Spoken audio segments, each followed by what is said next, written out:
The past few years for me has been filled with a lot of handgun experimentation. As you've probably figured out, I enjoy trying stuff out and chasing the next best pistol for me, even though it's not the best thing for my bank account and my skills as a shooter. Much of this time has been spent on Glock and Beretta 92 series pistols, two of the most popular handgun platforms ever devised.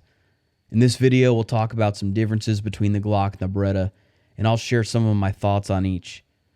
Now, this isn't a direct comparison or one where I'm going to subject each handgun to being frozen and set on fire and ran over with a truck. Specifically, I'll be referencing my time with the Beretta 92X Compact and the 5th Gen Glock 17, and that's because I've shot them the most. If it were a true comparison, we'd be comparing a Glock 17 to a full-sized Beretta 92 and a Glock 19 to a Beretta 92 Compact. Let's start with the Beretta here, since it came first. Production of the 92 began in Italy in 1976. The handgun was chosen as the sidearm of the U.S. military in 1985 as the M9, replacing the 1911, and then phased out in favor of the SIG M17 beginning in 2017. It is a hammer-fired, traditional double-action pistol, meaning that the first trigger pull with the hammer down is long and heavy, both cocking the hammer and releasing the sear, and after the first shot, the reciprocating slide is cocking the hammer, thus allowing for a lightweight, short, single-action pull. The frame is alloy, the slide is steel. Standard magazine capacity on the 92 is 15 rounds, though on this compact model, the capacity is 13. The 92 is known for its open slide design, which allows for smooth feeding and ejection, and allows the operator to see and clear any malfunctions or obstructions fairly easily. The Glock 17 was developed for use in the Austrian Army in 1982, replacing the Walther P38. It has a polymer frame and a steel slide, making it lightweight for its size, and this is a striker-fired pistol, utilizing a spring-loaded striker rather than a hammer like the Beretta. It's a simple, stripped-down gun in every way. There are few controls to worry about, not too many parts to maintain, and Glock pistols have a reputation for reliability, much like that of the Berettas. I'm looking at and testing these two designs through the lens of a pistol that can be carried concealed or around my property or used as a defensive tool around the home. They're arguably both not what most people think of when they think carry gun. I carry appendix, and I can get away with carrying a pistol of this size 3 seasons of the year, so I frequently do.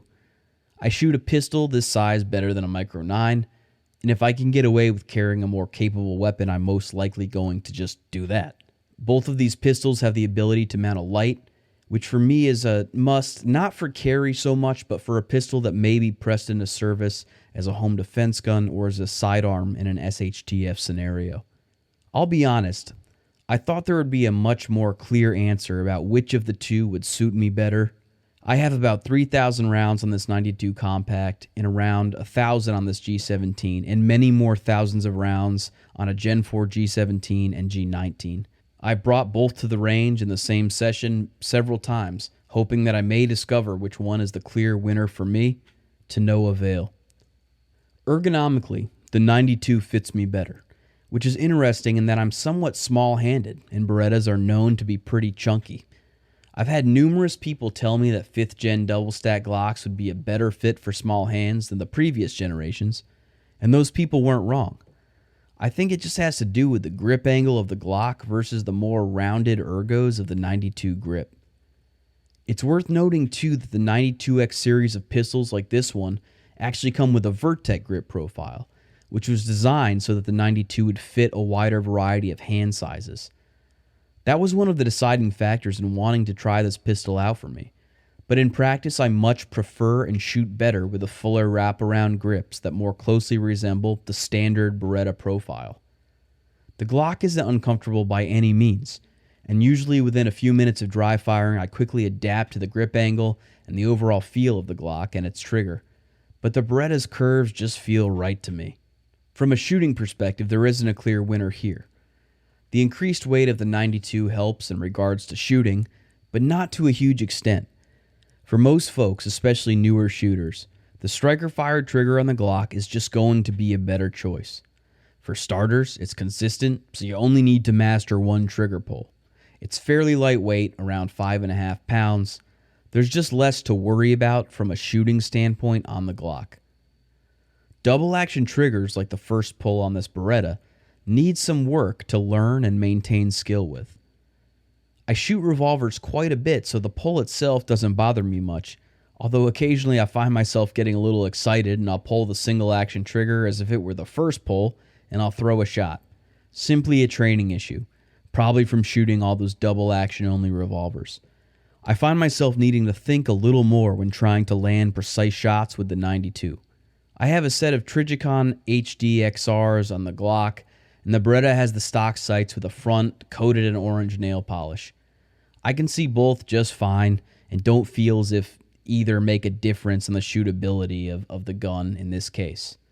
I found this picture on my phone from about 6 months ago, and while not remotely scientific, it's a few mags from each at 20 yards offhand, which for me is a really good way to get an idea of practical accuracy. That's a 5-inch square with the G17 on the left and the 92 compact on the right. So you can see that there's not a huge difference practically between the two, flyers and all.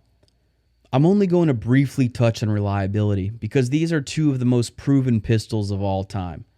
Both will go for thousands of rounds with minimal cleaning and have a long lifespan. I've not had an issue with the Beretta, and I've had no issues with this G17, and can't remember having an issue with any of the double stack Glocks I have, so you get the point. In terms of carrying these two, the Glock is probably the more carryable option, being lighter by about 5 or 6 ounces, slimmer at 1.18 inches than the Beretta's 1.5 inches with the decocking lever, and having increased capacity. Height-wise, there's actually not much of a difference between these two, even though one's a full size and one's a compact, since these base plates on the Beretta make the two about the same height. So a win for the Glock here. I will say that I do prefer carrying a hammer-fired double action. This is mostly in my head, as I do have a striker control device in the G17 to give me the same functionality as the Beretta, thumbing the hammer while I reholster. But the long, heavy double action pull is a factor too, in my mind anyways. We have two really good pistol platforms here.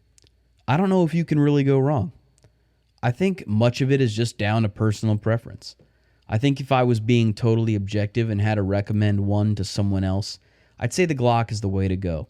You can't beat their simplicity, and they're just so common now that the aftermarket support in terms of parts, holsters, and modifications is very robust. And also, it's my experience that most pistol classes are geared towards Glocks and other striker-fired pistols. Not as many instructors get into really running a DASA gun because many of them don't have the time on the platform themselves. And contrary to what other people say, there is some nuance to running a traditional double-action gun.